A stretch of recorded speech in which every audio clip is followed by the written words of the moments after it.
नमस्कार, आप देख रहे हैं आज तक। मैं हूं आपके साथ रोहित सरदाना। शाम के 5 बजने वाले हैं और वक्त हो गया है दंगल का। जमात वालों, अब तो सुधर जाओ। आज इस मसले पर दंगल की बहस इसलिए क्योंकि कोरोना के बढ़ते मामलों के बावजूद दिल्ली के मरकज में हिस्सा लेने आए तबलीगी जमात के लोग सहयोग नहीं कर रहे। केरल पुलिस की जांच में एक बड़ा खुलासा हुआ है कि केरल के 284 जमाती मोबाइल स्विच ऑफ करके बैठे। ये लोग अब तक सामने नहीं आए हैं। केरल पुलिस ने दिल्ली के मरकज तक पहुंचे जमातियों को मोबाइल सर्विलांस के आधार पर तलाशा। 509 जमाती अन्य राज्यों में फंसे हुए, जबकि 518 केरल लौटे और उन्हें क्वारंटीन किया जा सका। लेकिन 284 ऐसे हैं जिन्होंने अपने मोबाइल स्विच ऑफ कर रखे हैं और जिनका पता अता अब तक केरल की पुलिस नहीं लगा पाई है। और इस सबके बीच यूपी के प्रयागराज में यूनिवर्सिटी के प्रोफेसर को गिरफ्तार किया गया है। उन पर विदेशी जमातियों को छुपाने का आरोप है। 16 विदेशी जमातियों समेत कुल 30 लोग प्रयागराज में पकड़े गए हैं। सवाल यह है कि कोरोना की गंभीरता के बावजूद ये लोग खुद को छुपा क्यों नहीं? अब तो मौलाना साद भी सोशल डिस्टेंसिंग की दुहाई दे चुका है, हालांकि वो भी अब तक सामने नहीं आया। इसलिए दंगल में आज की बहस शुरू करें उसके पहले आपको ये ग्राउंड रिपोर्ट दिखाते हैं।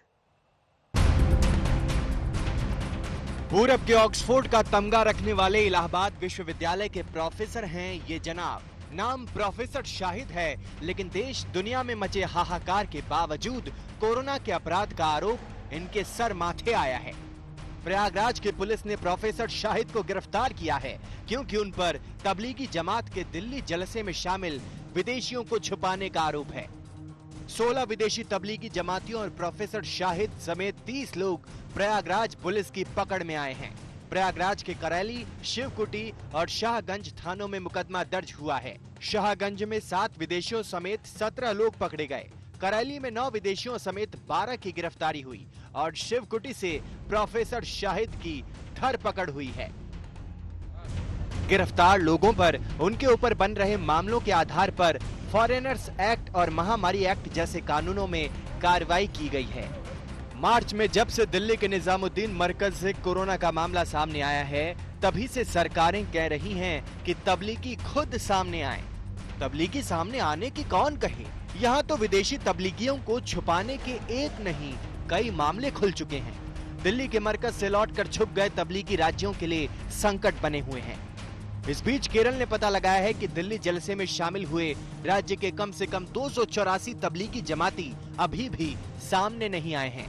इनके मोबाइल स्विच ऑफ हैं, इसलिए इनके लोकेशन का पता लगाना भी मुश्किल हो रहा है। 518 ऐसे तबलीगी जमाती हैं जो दिल्ली मरकज से केरल लौटे, जिन्हें अब क्वारंटीन किया गया है। दिल्ली के जलसे में शामिल रहे केरल के अन्य 509 तबलीगी जमाती अभी तमिलनाडु, तेलंगाना, महाराष्ट्र, उत्तर प्रदेश और कर्नाटक में हैं। ये 509 लोग दिल्ली के निजामुद्दीन मरकज के जलसे में शामिल हुए थे। इसका पता केरल ने मोबाइल सर्विलांस के आधार पर लगाया है। ये सिचुएशन और दिल्ली इंसिडेंट के बाद ही हुआ ऐसा नहीं, उससे पहले है। जब लोग विदेश से आने शुरू किए और उसका कोविड डिटेक्ट हुआ, तो ये भी उसी समय उस समय आरोग्य सेतु वगैरह नहीं था। तो हम लोगों ने एक्चुअली एक ट्रेसिंग एप्लीकेशन कासरगोड में बनाए, तो उसको ट्रेस करना शुरू किए। उसमें सीडीआर एनालिसिस भी करना पड़ा। तो सीडीआर एनालिसिस करने के बाद उनका पता चला कि ये लोग इनके साथ में बात किए होंगे, तो उनके पास गए फिजिकली। केरल तो दिल्ली आए तबलीगी जमातियों का एक आंकड़ा दे पा रहा है, लेकिन कई राज्यों के लिए अभी भी उन्हें ढूंढ पाना कड़ी चुनौती बनी हुई है। जबकि तबलीगी जमात का प्रमुख मौलाना साद भी अब सोशल डिस्टेंसिंग की बात कर रहा है। उसका सबसे ताजा संदेश रमजान में कोरोना पर सचेत रहने की ताकीद का है। रमज़ान मुबारक इज्तिमाई अमाल का महीना है, जिसका शौक़ और जज्बा हर उम्मती के दिल में है। इसलिए मुल्क और बैरून मुल्क में तमाम दावत के काम करने वालों से ये दरख्वास्त की जाती है कि जब तक हर मुल्क और हर इलाक़े के हुक्काम और इंतज़ामिया पूरी तरह पाबंदी ख़त्म नहीं कर देती, उस वक्त तक आलम भर में खुसूसन हमारे दावत का काम करने वाले साथियों को अपने घरों में रहते हुए ही तरावीह का अहतमाम करना चाहिए और इसमें भी ज़्यादा लोग इकट्ठा ना हों। अलबत्ता मसाजिद में तरावीह का अहतमाम इंतज़ामिया की शराइत और पाबंदियों का लिहाज करते हुए किया जाए और इसमें इंतज़ामिया का ताउन किया जाए और ये हम सबकी इज्तिमाई जिम्मेदारी है। प्रयागराज से पंकज श्रीवास्तव और तिरुवनंतपुरम से गोपी कृष्णन के साथ आज तक ब्यूरो। तो आपको बता दें कि आज हमारे साथ मौलाना खालिद रशीद फिरंगी महली हैं, मुस्लिम धर्मगुरु हैं जाने माने, लखनऊ से हमारे साथ हैं। अतीकुर रहमान हमारे साथ हैं, इस्लामिक स्कॉलर हैं। तस्लीम अहमद रहमानी हमारे साथ इस वक्त आ गए हैं, मुस्लिम पॉलिटिकल फाउंडेशन से जुड़े हुए हैं। हमारे साथ अजय आलोक हैं जो कि जनता दल यूनाइटेड के नेता हैं, और हमारे साथ संगीत रागी हैं जो कि दिल्ली यूनिवर्सिटी में पढ़ाते हैं और राष्ट्रीय स्वयंसेवक संघ से जुड़े हुए हैं। सबसे पहला सवाल मौलाना खालिद रशीद फिरंगी महली मैं आपसे पूछना चाहता हूं। मैंने आपका जारी किया एक वीडियो बयान कहिए या फतवा कहिए, वो देखा सोशल मीडिया पर, जिसमें आपने खास तौर से लोगों से ताकीद की कि बीमारी का धर्म नहीं होता, वो आपको धर्म देखकर नहीं पकड़ेगी आकर, तो इसलिए बीमारी के वक्त में डॉक्टर से परहेज नहीं करना चाहिए, सामने आना चाहिए। फिर ये जमात से जुड़े लोग जगह जगह छुप क्यों रहे हैं, सामने आने को तैयार क्यों नहीं है? नहीं, देखिए, हम लोगों ने दारुल उलूम फिरंगी महल से ये फतवा जारी करके ये इस बात की वजाहत की है कि जिस किसी को भी कोरोना वायरस से रिलेटेड कोई भी सिम्टम्स हैं, उसको चाहिए कि वो सामने आकर के अपनी जांच कराए, और अगर ऐसा नहीं कराता है तो यह गैर शरई अमल होगा, नाजायज़ होगा। क्योंकि मज़हब इस्लाम में इंसान की जान को सबसे ज़्यादा अहमियत दी है, और ख़ुद कुरान में अल्लाह ने यह हुक्म दिया है कि तुम अपनी जानों को और दूसरों की जानों को हलाकत में न डालो। इस वजह से इंसान को अपनी जान और अपने घर वालों और अपने पड़ोसियों और शहरियों की जान को मद्देनज़र रखते हुए जिस किसी को भी इसके सिम्टम्स नज़र आएँ, उसको खुद सामने आकर के अपनी जांच करानी चाहिए। और आपको लोगों को इस बात को एक्सेप्ट करना चाहिए कि बड़ी तादाद में लोगों ने जांच कराई है। और फिर मैं यह बात कहूँगा कि मीडिया से कि मुअद्दबाना गुजारिश है कि किसी भी एक रिलीजन को इस ख़तरनाक वक्त में उसके मानने वालों को टारगेट ना किया जाए। बड़ी तादाद में मुसलमानों ने लॉकडाउन के रूल रेगुलेशन को फॉलो किया है और आज भी कर रहे हैं। और अभी जो शब-ए-बारात गुजरी है वो जीती जागती मिसाल है कि किस तरीके से पूरे मुल्क में तमाम मुसलमानों ने घर में रही कर इबादत की और कोई भी कब्रिस्तान नहीं गया। मौलाना साहब, इसमें हिंदू मुसलमान का सवाल तो है ही नहीं। महीना शुरू होने जा रहा है, रमजान के महीने में भी आप इंशाअल्लाह देखेंगे कि सब लोग घर में रही कर इबादत करेंगे, घर में ही अफ्तार करेंगे और घर में ही तरावी भी अदा करेंगे। लेकिन मौलाना साहब, अगर आप जैसे लोग भी जिनकी जनता मानती है बैठ के ये कहेंगे कि मुसलमान को धर्म की वजह से टारगेट किया जा रहा है, तब तो बड़ा गलत संदेश जाएगा ना। नहीं, ये जो जमात के आज 16 लोग विदेशी जिनको छुपा के रखा था प्रोफेसर साहब ने प्रयागराज में, क्या उनको सामने नहीं ले आया जाना चाहिए था अब तक, जब तक मौलाना साहब खुद जो 2 बार 3 बार अपने ऑडियो मैसेज निकाल चुके हैं कि भाई जो लोग आए थे निजामुद्दीन में वो जाके अपनी जांच करा लें? पहली बात। दूसरी बात सर, मैं पूरा कर लूं, मैं आपके बीच में टोकूंगा नहीं आपको। दूसरी बात सर ये है कि केरल की पुलिस मोबाइल फोन सर्विलांस से लोगों को ढूंढ के बुला के क्वारंटीन कर रही है, उनकी जांच करा रही है।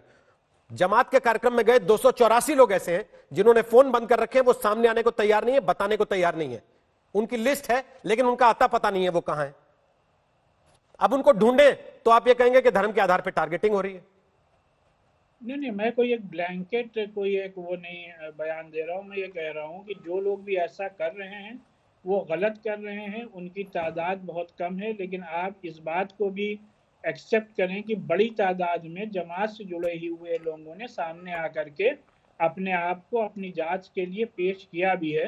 और अगर कुछ लोग ऐसा कर रहे हैं तो वो गलत कर रहे हैं। इसी के साथ साथ ऐसा नहीं है कि सिर्फ एक किस्म के लोग या एक जमात के लोग ही अपने आप को उससे दूर रखे हुए या अपने आप खुद चेकअप के लिए नहीं आ रहे हैं। आपको ये भी एक्सेप्ट करना होगा कि बड़ी तादाद में दूसरी जगह भी जो इंसिडेंट्स हुए हैं जो कि अफसोसनाक हैं, उनको भी हमें उजागर किए जाने की ज़रूरत है। एक हेल्दी एटमॉस्फेयर में मीडिया और हम सबको चाहिए मौलाना साहब सबसे आसान होता है करें और अपनी बातें रखें, जिससे जो मुझे मैंने जब आपका फतवा देखा था ना सर, तो मुझे कतई आपसे ये उम्मीद नहीं थी कि आप भी उन्हीं तमाम लोगों की तरह टोपी ट्रांसफर करने की कोशिश करेंगे, ये कह के कि दूसरी जगह भी तो हो रहा है।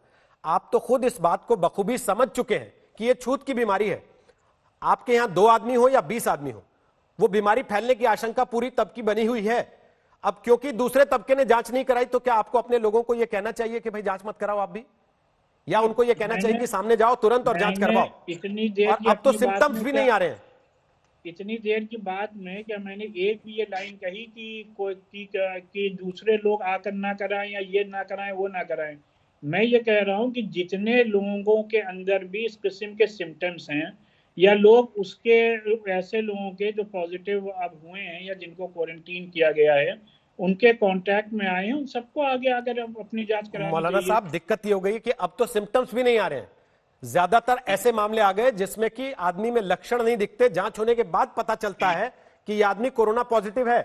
ऐसे में वो तमाम लोग जो एक ऐसे कार्यक्रम में शरीक होकर लौटे हैं जहां बड़ी तादाद में लोग विदेश से आए थे और लोग ऑलरेडी उस बीमारी की पकड़ में आ चुके हैं, उनको खुद ब खुद सामने आकर तस्लीम रहमानी क्या इस बात की मिसाल नहीं पेश कर देनी चाहिए थी? अब तक बार बार कहने के बावजूद अगर छापे मारने पड़ रहे हैं, अगर लोगों को ढूंढ ढूंढ के निकालना पड़ रहा है, अगर उनके मददगारों को गिरफ्तार करना पड़ रहा है कि ये छुपने में मदद कर रहे थे, तो ये क्या मैसेज देता है समाज को? नहीं रोहित, देखिए आपने भी बार बार अपीलें की हैं, मीडिया के बहुत बड़े सेक्शन ने अपीलें की हैं, खालिद रशीद फरंगी महली साहब ने फतवे दिए हैं, हम लोग जम जैसे लोग भी कहते रहे, और अब खुद मौलाना ये साहब जो हैं इन्होंने भी कह दिया। तो मेरा ख्याल है कि अब 25,000 के करीब लोग जो जमात से वाबस्ता थे वो कहीं ना कहीं किसी क्वारंटाइन सेंटर में या कहीं हैं। ये 1,500 के करीब लोग अभी कहीं ना कहीं बाकी हैं, छुपे हुए हैं। तो मैं समझता हूं कि अब ये पुलिस की जिम्मेदारी है कि अगर इतनी सारी अब हाथ पकड़ के आप लोगों को पता होता तो हाथ पकड़ के ले जाते, वो तो इम्कान है नहीं। तो अब पुलिस के पास सर्विलियंसेस के जो भी हैं वो न सिर्फ ये कि उनका इस्तेमाल करें, और जो लोग हाथ आ जाएं उनको वाकई तौर पर बहुत सख्त सजा मिलनी चाहिए। इसमें कोई दो राय नहीं है। मैं भी इसमें आपका हामी हूं। मैं इसमें इतना ऐड करना चाहता हूं सिर्फ रोहित कि हिंदुस्तान में जो 20 करोड़ मुसलमान रहते हैं उनके पास तकरीबन 15 नेशनल ऑर्गेनाइजेशंस हैं जो मुल्क के कोने कोने में फैली हुई हैं, लेकिन उनमें से एक तबलीगी जमात है, और इसमें भी ये कोई रजिस्टर्ड ऑर्गेनाइजेशन की हैसियत नहीं है, कोई फॉर्मल ऑर्गेनाइजेशन नहीं है, ना कोई इनका ऑर्गेनाइजेशनल सेटअप भी इनका कुछ नहीं है, बिल्कुल इनफॉर्मल किस्म का एक जोड़ है लोगों का, बस ऑर्गेनाइजेशन भी इसे कह नहीं सकते। इसके बावजूद आप ये नहीं कह सकते कि 20 करोड़ हिंदुस्तानी मुसलमान इन 15 ऑर्गेनाइजेशन या 14 ऑर्गेनाइजेशन के साथ जुड़े हुए हैं। 20% से ज्यादा मुसलमान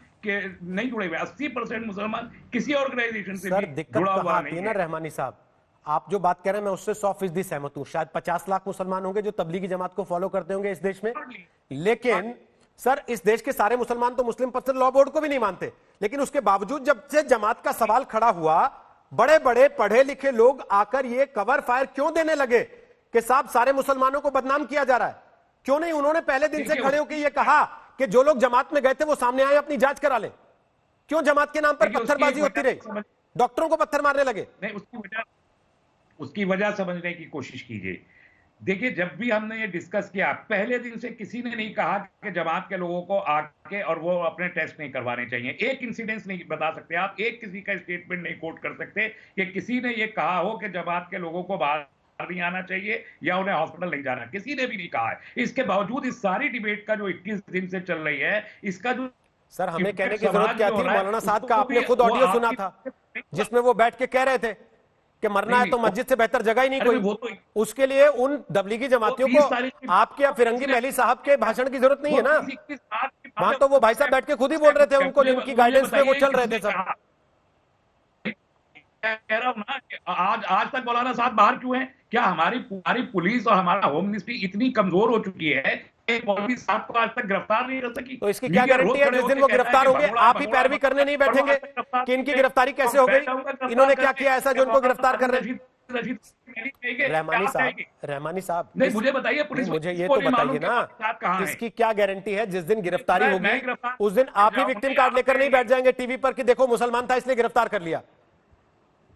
ये कोई तर्क नहीं है, ये कोई तर्क नहीं है। अच्छा, आप जो दे वो तर्क है, नहीं किया गया, लेकिन जो आप करें वो तर्क नहीं है। मैं ये भी सवाल, आप जो दे वो तर्क है, लेकिन आप जो करते रहे हैं वो तर्क नहीं है। जो कुछ किया सरकार की शय पे किया, मैं ये कहता हूं सरकार की शय पे किया, और मैं इसको साबित कर सकता हूं कि सरकार की शय पे तबलीगी जमात सब कुछ करके पूरे 20 करोड़ हिंदुस्तान के मुसलमानों को बर्बाद कर दिया तबलीगी जमात ने और सरकार ने मिलकर। तो तबलीगी जमात ने सरकार की शय पे ही ये भी तय किया फिर आपके हिसाब से? अजय आलोक, इनके हिसाब से जाऊं तो फिर तो तबलीगी जमात को सरकार ने कहा कि आप विदेशी मेहमानों से मिलो, उनकी अपन जांच नहीं करेंगे, ना किसी को बताएंगे, आप लोग अपने लोगों में कोरोना ले लो और उसके बाद देश भर में फैल जाओ और छुप जाओ, फिर सामने मत आओ। कुछ क्या हुआ? अजय जी ये बात तर्क की कर रहे थे, क्या इनका ये तर्क आपके गले उतरता? अगर ये तर्क है तो इसने इजाजत दिलवाई कि इनको नेपाल में जाने की, जहां चीन के लोग आए हुए थे फरवरी में, जहां पाकिस्तान के लोग आए हुए थे, जहां यूरोप के लोग आए हुए थे, वहां पर ये कैसे अच्छा हो गया? सरकार ने मना कर दी परमिशन? रहमानी कौन सा सरकारी अफसर था जिसने इनको परमिशन दिलवाई थी? अजय आलोक बोल रहे हैं ना, अजय आलोक जवाब दे रहे हैं, अभी सुन लीजिए उनकी बात भी एक बार। अजय जी बोलिए। देखिए रोहित, मेरा बड़ा स्पष्ट मानना है कि हिंदुस्तान से अच्छी जगह मुसलमानों के लिए रहने के लिए पूरे विश्व में नहीं हो सकती। इसीलिए 20 करोड़ मुसलमान यहां रहते हैं और आजादी के बाद भी 3-4 करोड़ मुसलमानों ने यहां रहना चाहा और पसंद किया और चुना हिंदुस्तान को। 1946 में चुनाव में हुए थे, 90% मुसलमानों ने, हिंदुस्तान के मुसलमानों ने मुस्लिम लीग को वोट दिया था। यह बिल्कुल विदित है, सच्चाई है। लेकिन जब बंटवारा हुआ तो उन्हीं मुसलमानों ने हिंदुस्तान को अपना वतन चुना और यहीं रहने की चाहत रखी। वो इसलिए क्योंकि हिंदुस्तान पर उनको भरोसा है। लेकिन समस्या यह है कि आज जो तबलीगी छुपे हुए हैं, चाहे वो 500 हो या 600 हो या 700 हो, वो इसलिए छुपे हुए हैं क्योंकि तस्लीम रहमानी जैसे लोग ये अविश्वास की खाई को बढ़ाने का काम करते हैं। दोनों तरफ की बात कर रहे हैं। आप शाहीन बाग सिख के समय से इनका कैरेक्टर एनालाइज कीजिए। आग लगाने के अलावा इन्होंने कुछ नहीं किया। आज तो कह रहे हैं कि सरकार को पकड़ना चाहिए, पुलिस सर्विलेंस कर ले, पुलिस सख्ती से पकड़ के ले आए। 20 दिन पहले ये बात क्यों नहीं कह रहे थे? 30 मार्च को, 29 मार्च को, जब हम लोग कह रहे थे कि अगर नहीं पकड़े जाए तो सख्ती से पकड़ना चाहिए। उस वक्त तो नहीं कहा। आज कह रहे कि पुलिस पकड़ के ले आए। कैसे पुलिस के हाथ में जादू का डंडा है? मोबाइल ऑफ करके बैठ गए घर पर। मौलाना साहब, हमारे धर्मगुरु साहब ने सबसे पहले अपील की थी कि सब कोई सामने आओ, सब कोई सामने आओ। उस वक्त क्यों खामोश थे? उस वक्त क्यों खामोश थे? आज तबलीगियों को पूरे मुसलमानों का नुमाइंदा बनाने में इन लोगों की सबसे बड़ी भूमिका है। और आज ये तबलीगी से पल्ला झाड़ रहे हैं। आज ये तबलीगी से पल्ला झाड़ रहे हैं। ये दिखाता है इनका डुअल नेचर, इनका दुगला चरित्र, और इनके कारण मुसलमान देश में बदनाम होता है। और आज ये नहीं समझ रहे हैं कि उन मुसलमानों के कारण सबसे ज्यादा कोई इफेक्ट हो रहा है तो उन मुसलमान भाई इफेक्ट हो रहे हैं, मदरसों में बच्चे इफेक्ट हो रहे हैं, और तभी इनको कोई चिंता नहीं होती है। कल कानपुर के मदरसों में बच्चे पकड़े गए हैं कोरोना से, किसकी जिम्मेदारी है? जिम्मेदारी लेंगे कोई? क्या होगा उन बच्चों का अगर एक भी बच्चों की मृत्यु हो जाती है तो उसकी जिम्मेदारी लेंगे तस्लीम रहमानी? आज से 20 दिन पहले तक तबलीगियों के समर्थन में बोलते थे, आज बोल रहे हैं पकड़ के ले आओ। कोई समस्या नहीं है, इनको सजा दे दो। ये मुसलमान को रिप्रेजेंट नहीं करते हैं। 20 दिन पहले से क्या मुंह में दही जमा हुआ था? बोलिए तस्लीम रहमानी। ये अविश्वास की खाई को बढ़ाने वाले लोग हैं। ठीक है, इन्हीं के कारण आज उनको विश्वास नहीं हो रहा है कि सामने हम आए। आपकी बात का जवाब लेता हूं, फिर अमीर हैदर जैदी और अतीकुर रहमान और संगीत रागी के पास चलेंगे। तस्लीम रहमानी जवाब दे दीजिए फटाफट, बोलिए। आलोक की जो कह रहे हैं ये सीधे सीधे इल्जाम तराशी है। सोशल मीडिया या नेशनल मीडिया पे जब कभी जहां कहीं गया, और अगर नहीं भी गया तो सोशल मीडिया के जरिए हमेशा का एक स्टेटमेंट आलोक जी आप चैलेंज है आपको, क्या आप मुझे दिखा दीजिए कि मैंने कहा हो कि जमात के लोगों को बाहर नहीं आना चाहिए। एक स्टेटमेंट दिखा दीजिए जिसमें मैंने नहीं कहा कि सरकार और तबलीगी जमात का बाहर नहीं। आपने मौलाना साहब का हमेशा समर्थन किया। आपने मौलाना साहब का 28 मार्च के बाद रोज दिन टीवी पे आके आपने समर्थन किया है। आपने कहा कि तबलीगी के मौलाना शाद साहब ने हमेशा अच्छा काम किया है। ऐसा नहीं हो सकता, कुछ जरूर ऐसी बात होगी। आपने एक बार भी मौलाना साहब से अपील नहीं की कि वो सामने आके माफी मांगे। आपने तबलीगियों को एक बार भी नहीं कहा कि जो वो कर रहे हैं गलत किया। पिछले 20 दिनों में अगर आपने एक बार भी कहा हो आज के अलावा, बताइए, आप बताइए। आप लोगों का ये नफरत फैलाने का, मुसलमानों के खिलाफ नफरत फैलाने का ये शब्दावली है जो आप यूज कर रहे हैं। विश्वास की खाई बढ़ा रहे हैं। झूठ बोलते हैं। मैं आपको ओपनली चैलेंज कर रहा हूं, और ये शब्दावली बिल्कुल सही है। आप लाइए अगली स्टेट में, आप लेके आइए और जिसमें शाहीन बाग के समय भी जब हम कहते थे कि धरना खत्म हो जाए तो कोरोना फैलने का खतरा है तो आप डिफेंड करते थे। एक सेकंड अजय जी और तस्लीम जी, मैं एक इंटरवेंशन करना चाहता हूं। एक सेकंड तस्लीम रहमानी, तस्लीम रहमानी, मैं चलिए मैं मान लेता हूं आप पिछले कई दिनों में जब भी डिबेट पे आए आपने कहा जमातियों को सामने आना चाहिए। ठीक, मान लूं, मैंने मान लिया क्योंकि आप इसी कार्यक्रम में बैठ के कह के गए। लेकिन उसके इर्द गिर्द आगे पीछे ऊपर नीचे आप इतने इफ एंड बट लगाते हैं कि वो असल में उनको बाहर निकलने की सलाह कम और उनके लिए कवर फायर ज्यादा दिखाई देता है। इसलिए यह दिक्कत होती है कि जब इस देश के पढ़े लिखे लिबरल मुसलमान भी, एक सेकंड सर, एक सेकंड, अमीर हैदर जैदी को ला रहा हूं चर्चा में। अमीर हैदर जैदी, आपने 3 दिन पहले खुल के कहा कि इन पर कार्रवाई होनी चाहिए। मैंने आपके स्टैंड की तारीफ भी की, लेकिन उस दिन भी मैंने आपसे कहा कि अगर इस देश का पढ़ा लिखा लिबरल मुस्लिम भी इफ एंड बट्स लगाएगा, किंतु परंतु करेगा, और यह कहेगा कि जाओ पहले उस आदमी का साइन लेके आओ जिसने विदेशी जमातियों को आने दिया था, तो यह साफ समझ में आएगा कि यह क्या कर रहा है। अमीर अदर जैदी बोलिए, फिर संगीत रागी आपके पास आ रहा। रोहित जी, ना हम इफ लगाते, ना बट लगाते, ना किंतु लगाते। तबलीगी जमात को इस्लाम का प्रतीक मानकर मुसलमानों के खिलाफ जो जहर घोला जा रहा है, उसका अंतरराष्ट्रीय समुदाय संज्ञान ले रहा है। देश की छवि खराब हो रही है, बर्बाद हो रही है। शायद इसे अब डैमेज कंट्रोल की आवश्यकता है, हमें उस तरफ बढ़ना चाहिए। क्यों कि हम अगर देखें सोशल मीडिया के ऊपर जो चल रहा है, जो अंतरराष्ट्रीय बिरादरी की प्रतिक्रिया आ रही है, उसका देश का बहुत बड़ा नुकसान हो गया है। उस नुकसान की भरपाई के लिए हमें शायद अभी से एजेंडों को त्याग देना चाहिए। हमें इस पे इस तरह से बात नहीं करनी चाहिए। हाँ। अगर कोई आदमी कोरोना बिल्ली सामने आए तो कबूतर को आंखें बंद कर लेनी चाहिए, वो ये सोच के कि बिल्ली चली जाएगी। आप ये क्यों नहीं कहते एक बार भी कि मौलाना साद को बाहर निकल आना चाहिए? एक बार भी ये क्यों नहीं कहते जो 284 लोग केरल में, आपकी अपनी सरकार है सर, सोचिए, जिसने ये मिसाल पेश की देश के सामने कि हम कोरोना से कैसे निपट सकते हैं, वो परेशान हो रही है कि 284 लोग मोबाइल बंद करके बैठे, इनका हाथा पता नहीं कहां गए, क्या कर रहे हैं, पता नहीं कितने लोग इनमें से पॉजिटिव हो और कितनों को आगे वो नुकसान पहुंचा दें। फिर उनको क्यों नहीं बोलते आप एक बार भी कि बाहर निकलिए, बनिस्बत ये कहने की देश की छवि खराब हो रही है क्योंकि इस पर चर्चा कर रहे हैं आप। देखिए रोहित जी, केरल की सरकार को अगर यहाँ पे आइडियल मानकर काम किया जाता तो अब तक कोरोना के ऊपर फतेह हासिल कर ली। लेकिन मुझको क्या वो कम्युनिस्टों की सरकार है, इसे उसे आइडियल नहीं माना जाता। तो चीनी सीख लेता हूं सर। मौलाना साद की बात, मौलाना साद इतनी बड़ी जमात चला रहे हैं, उनकी जिम्मेदारी बन जाती है कि वो सामने आए और खुद आके कहे कि मैं स्थिति को स्पष्ट करता हूं, या मेरे जो फॉलोवर हैं वो सामने आने चाहिए। ये हम एक मर्तबा नहीं, आपके चैनल पे कई मर्तबा कह चुके हैं। ऐसे वो इतनी बड़ी संस्था चलाने के बाद भी अगर पुलिस प्रशासन के सामने नहीं आ रहे हैं, तो ये मौका दे रहे हैं पुलिस प्रशासन को या राजनीति करने वालों को कि वो उसे नफरत फैलाई जाए। उन्हें पता होना चाहिए कि तबलीगी जमात को लेकर नफरत फैलाई जा रही है, तो उनकी जिम्मेदारी बन जाती है कि वो सामने आए। और ये इस्लाम नहीं कहता। इस्लाम ये कहता है कि अगर कहीं महामारी फैल रही है, छुआछूत की बीमारी फैल रही है, तो उस शहर को छोड़ के मत जाओ, ना उस शहर में किसी को आने दो। इसे ही लॉकडाउन कहते हैं। अगर उस शहर में आप मर जाते हैं तो शहीद की मौत मरते हैं। क्या उन्होंने इस्लाम को ये नहीं पढ़ा? रहमानी साहब नहीं जानते इस बात को, ये जिन्होंने फतवा दिया वो नहीं जानते। मैं इस्लाम को नहीं, मैं इस्लाम का वो प्रतिनिधित्व तो नहीं करता हूँ, दिक्कत क्या है ना, लीडरशिप करता हूँ। जानते सभी सब कुछ है कि इस समय देश की छवि को बर्बाद करने का मेरा सवाल जो किया जा रहा है, उससे मेरी आत्मा दुखी। जानते सभी सब कुछ हैं, आप भी जानते हैं। अतीक साहब बैठ के इस टीवी चैनल पर कितनी दफे बोल गए कि लोग सामने आ जाएं, अपने आप को जांच कराने के लिए खड़ा कर दें, कम से कम जांच करा लें, खुद भी सुरक्षित रहें, परिवार को भी सुरक्षित रखें। लेकिन दिक्कत कहां आती है संगीत रागी? दिक्कत यहां आती है कि अभी तस्लीम रहमानी कह रहे हैं गिरफ्तार कर लो, और जैसे गिरफ्तारी होगी तस्लीम रहमानी कहेंगे कि इस देश का मुसलमान सुरक्षित नहीं है, इस देश में मुसलमान को जीने का अधिकार नहीं मिलता, इस देश में मुसलमान खुली हवा में सांस नहीं ले सकता। तब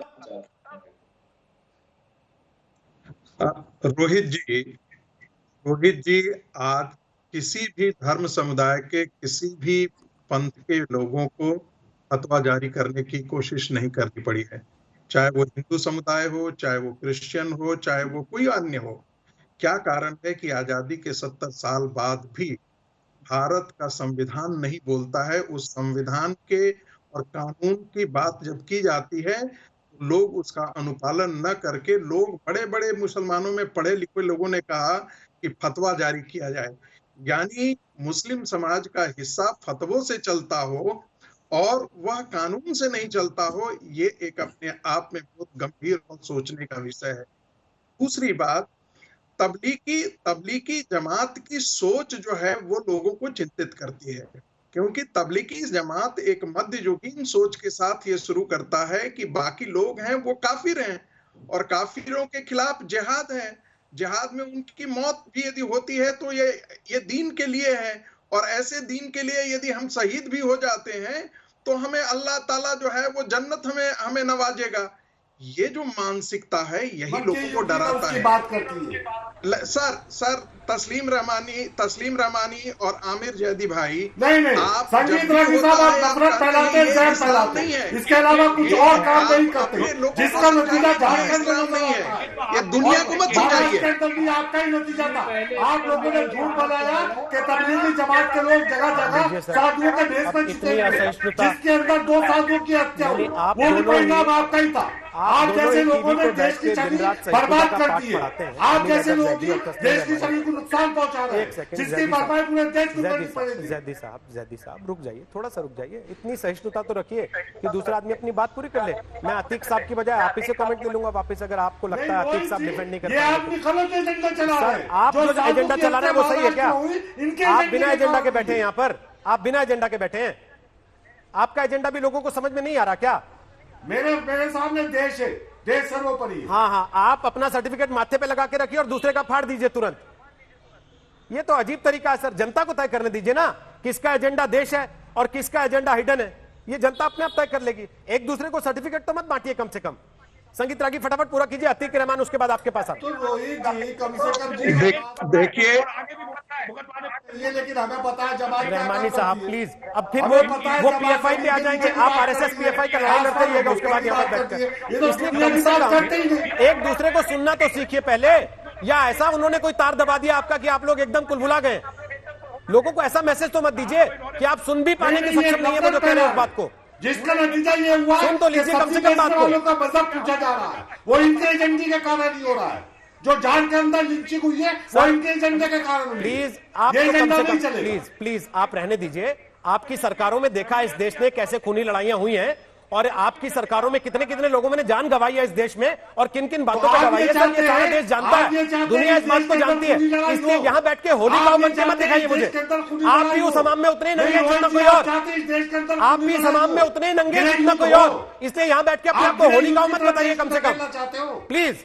मैं नहीं धकेलने दूंगा सर प्लीज। आप तो ट्रिपल तलाक में भी ऐसे ही पैरोकार थे कि नहीं ट्रिपल तलाक तो इस्लाम में है ही नहीं, लेकिन पैरवी आप ही करते थे बैठ के उसकी यहाँ पर। इसलिए रहने दीजिए सर। हर बात में आपका स्टांस वही होता है कि नहीं ये तो है ही नहीं, ये तो हमें बताया नहीं गया, ये तो हमारे धर्म में मान्यता ही नहीं है, लेकिन ये करेंगे हम तो। क्यों भाई ऐसे बार बार क्यों नहीं? एक आप सीधे तौर पर कह सकते हो उन लोगों से अपील करके कि बाहर निकलिए। क्यों आप में हिम्मत नहीं पड़ती है कहने की कि खुल के आओ सामने और जांच करा लो अपनी? क्यों आप लोग मौका देते हैं उनको सारे देश के मुसलमानों को बदनाम करने का, जब आपको लगता है कि इनकी वजह से सब बदनाम हो रहे? तो संगीत रागी बात पूरी कीजिए, अतीकुर रहमान वेट कर रहे हैं। आपके चैनल पे बैठ के ये रोहित जी मुसलमानों के लिए सबसे अच्छी रहने की जगह हिंदुस्तान है, तो वो इससे पूछना चाहता हूँ कि वो हिंदुस्तानियों को कहता है हिंदुस्तान के मुसलमानों को। मैं कहता हूँ जैसे बैक्टीरिया के लिए सबसे अच्छी जगह विचार रखने की जगह ये हिंदुस्तान का मंच है। जो नफरत फैला रहे, जो नफरत का एजेंडा फैला रहे, ऐसे फाशिस्ट ताकतों की अगर कोई जगह ज्यादा सुरक्षित नजर आ रही है तो हिंदुस्तान नजर आ रहा है। इस तरह का एजेंडा अगर कहीं और आगे चलाएंगे तो शायद नहीं चलेगा। सुनिए मेरी बात, इस सर्टिफिकेट को मोड़ के डालिए अपनी जेब में। मेरे लिए आप दोनों बराबर के सम्मानित हैं। जितनी इज्जत मैं आपको दे रहा हूं उतनी इज्जत उनको भी दूंगा। अगर आपको बुरा लग रहा है तो सर इसमें मेरी कोई गलती नहीं है। ये आपका प्रॉब्लम है, आपकी असहिष्णुता, आपका इंटॉलरेंस है कि आप दूसरे की बात को सहन तक नहीं कर पा रहे। आपको अच्छी नहीं लग रही है, आप उसके बाद अपनी बात रखिए। कौन रोक रहा आपको?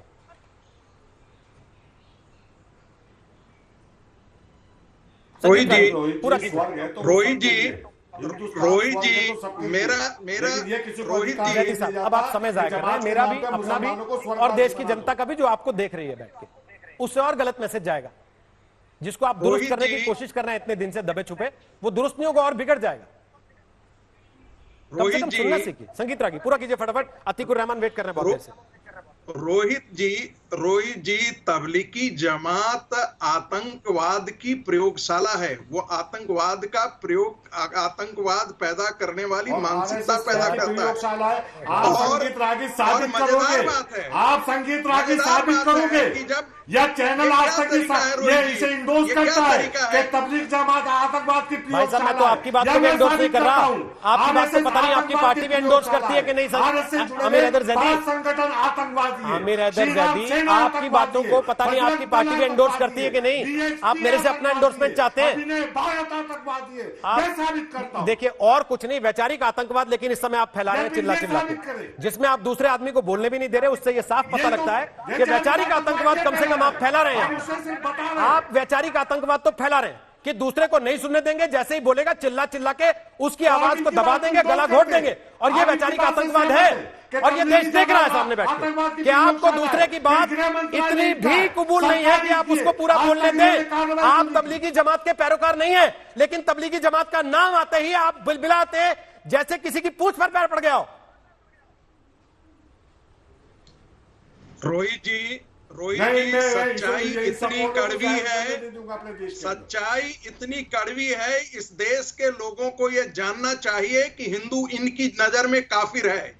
ये देश जानना चाहता है इनसे कि इनके लिए जिहाद की परिभाषा कैसी है। ये हमें मत समझाएं, ये उन मुसलमानों को समझाएं जो आतंकवाद के अंदर बम फोड़ते हैं। आप बैठ करके टेलीविजन पे आकर के कहते हैं ये कि ये इस्लाम नहीं है। अच्छा एक सेकंड ना, हमें उसे नहीं लेना है कि असली इस्लाम क्या है। आप उनको समझाइए जो बम फोड़ते हैं, आप उनको समझाइए जो जिहाद की परिभाषा दूर के लिए काफिर बन जाता है। रहमान आपके पास उनको समझाइए जो तबलीगियों को आज तक भी शरण दिए हुए और छुपाए हुए हैं।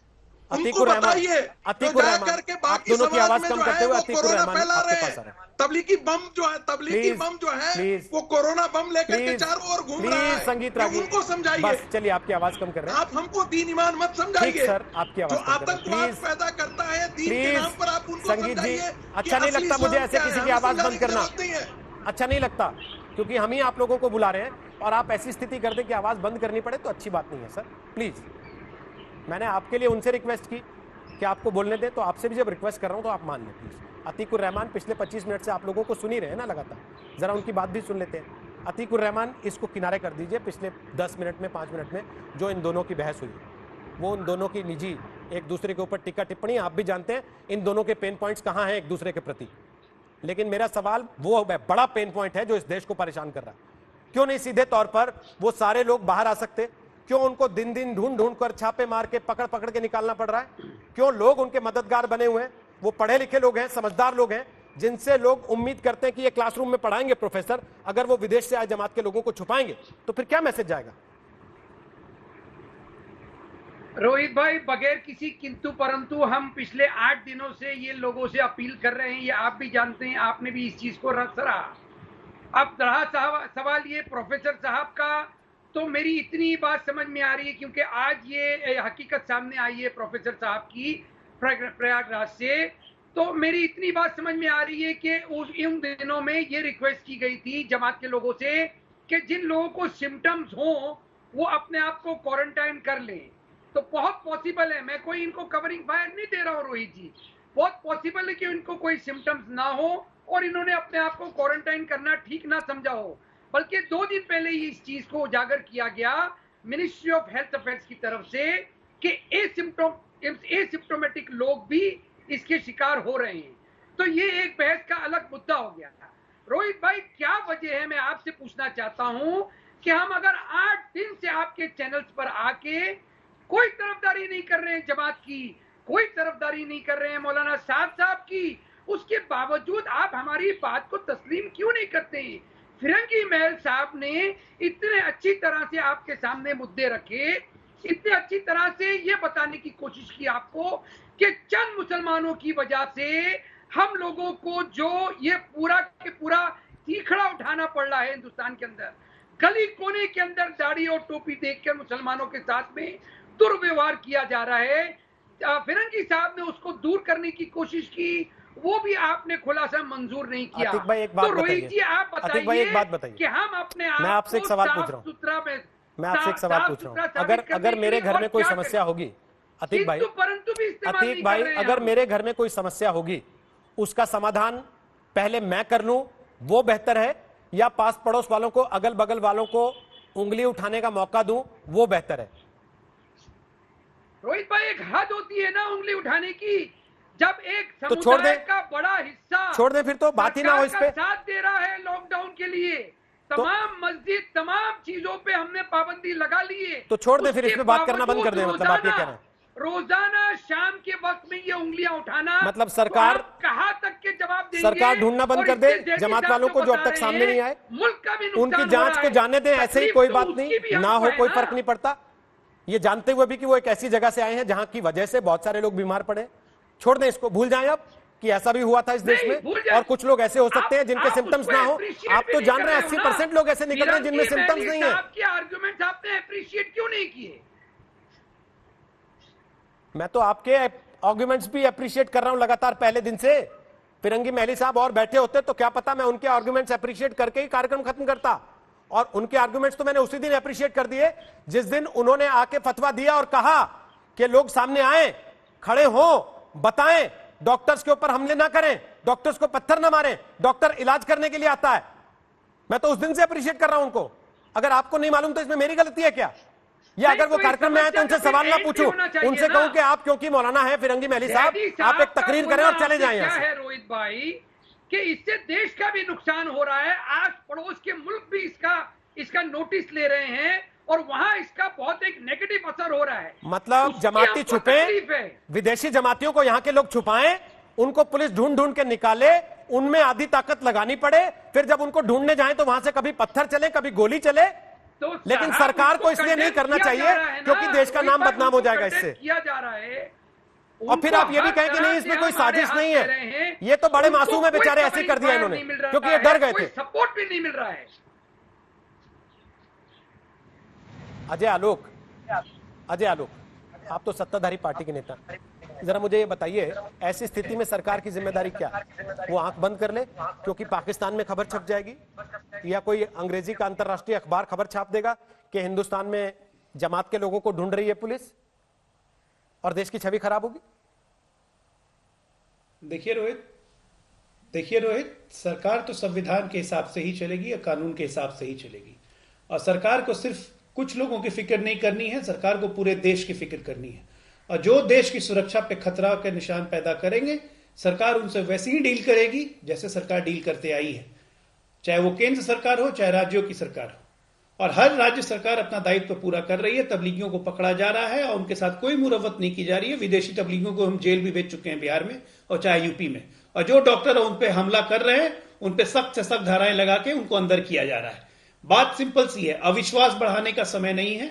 मामले को सांप्रदायिक हिंदू मुसलमान करके बढ़ाने की कोशिश जो तस्लीम रहमानी या बाकी लोग कर रहे हैं, वैसे करने की जरूरत नहीं है।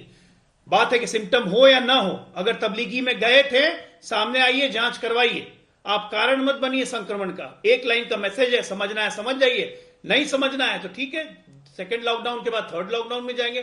पकड़ना तो है ही, रोकथाम तो करनी है। सरकार के पास ऑप्शन क्या है? कोई ऑप्शन नहीं है, पकड़े ही जाएंगे, कब तक भागेंगे? तस्लीम रहमानी। रोहित, ये लोग जो सड़कों पे खड़े होके और सब्जी के ठेलों पे विश्व हिंदू परिषद के झंडे और भगवे झंडे लगा रहे हैं, जो पूरे सोशल मीडिया पे कैंपेन चला रहे हैं, क्या? एक हिंदू मुसलमान मत कीजिए तस्लीम रहमानी, फायदा नहीं होगा। भारतीय जनता पार्टी में शायद जाना पड़े कुछ दिनों में, लेकिन कम से कम देश का ख्याल रखिए। जो कुछ ट्विटर पे आपको ट्रेंड मिल रहे हैं, आप उससे वाकिफ हैं। लोग ये कहने पे मजबूर हो गए हैं कि विदेशों में भारतीय माल का बाइकआउट शुरू हो जाएगा। अब इसकी तकलीफ आपको अगर नहीं है तो आप जाने। संगीत रागी उसकी जिम्मेदारी कबूल नहीं करना चाहते, वो जाने, लेकिन हमें तकलीफ है। हम हमेशा ये कहते रहे हैं और कह रहे हैं और कहेंगे कि हम अपना मसला खुद निपटेंगे। लेकिन अगर आप बिना लेकिन किंतु परंतु के कवर फायर दिए, आप सीधे तौर पर एक बात नहीं कह सकते कि जमात वालों को सामने आके जांच करा लेनी चाहिए। डरते हैं क्या आप लोग उनसे? हमें कोई ज्यादा बड़ा नुकसान उससे नहीं होगा जरूर, आप लेकिन उतना बड़ा नहीं होगा जितना देश को नहीं, बेशरम है। तो आप पूरे देश को डराना चाहते हैं, आप ऐसा माहौल पैदा कर देना चाहते हैं कि मानते भी हैं। क्या हो जाएगा अगर इनको सवाल करोगे तो? संगीत रागी जो कुछ बोले वही है, जो माहौल संगीत रागी बना रहे हैं, जो अजय आलोक जी कह रहे हैं, उससे कोई माहौल नहीं बन रहा। आपने कोई माहौल नहीं बनाया क्या पिछले 15-20 दिन में? आपने कोई माहौल नहीं बनाया पिछले 15-20 दिन में? ये इफ एंड बट लगा के किंतु परंतु देके जो कवर फायर आपने किया, आपने कोई माहौल नहीं बनाया। आप भी अपील कर रहे हैं, हम भी कर रहे हैं, पुलिस भी कर रही है। सर, अपील को अपील की तरह क्यों नहीं कर सकते?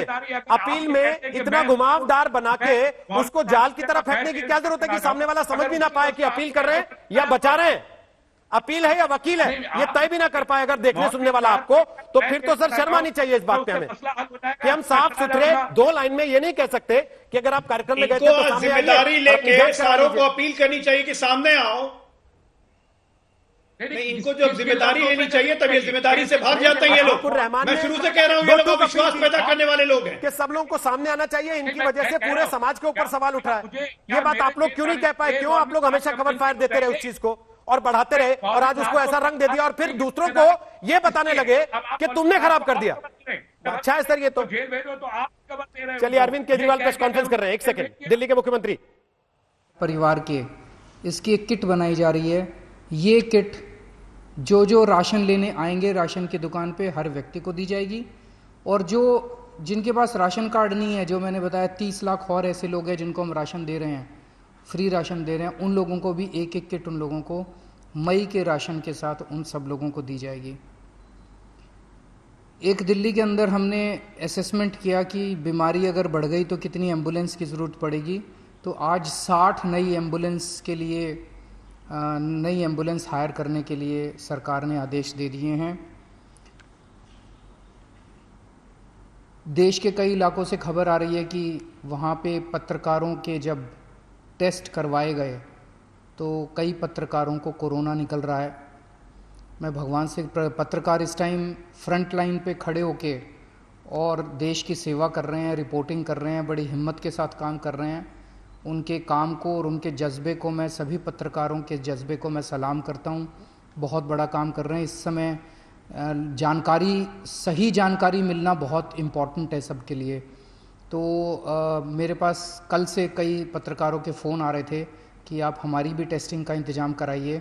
तो कल से सुबह से हमने पत्रकारों की टेस्टिंग के लिए एक सेंटर चालू किया है।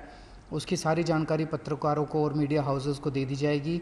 जो पत्रकार साथी अपने टेस्टिंग कराना चाहते हैं वहाँ जाके अपनी फ्री टेस्टिंग करा सकते हैं, और मैं उम्मीद करता हूँ कि एक भी पत्रकार को कोरोना नहीं निकलेगा। आप सब लोग स्वस्थ रहें, खुश रहें, ऐसी मैं प्रभु से कामना करता हूँ। बहुत बहुत शुक्रिया।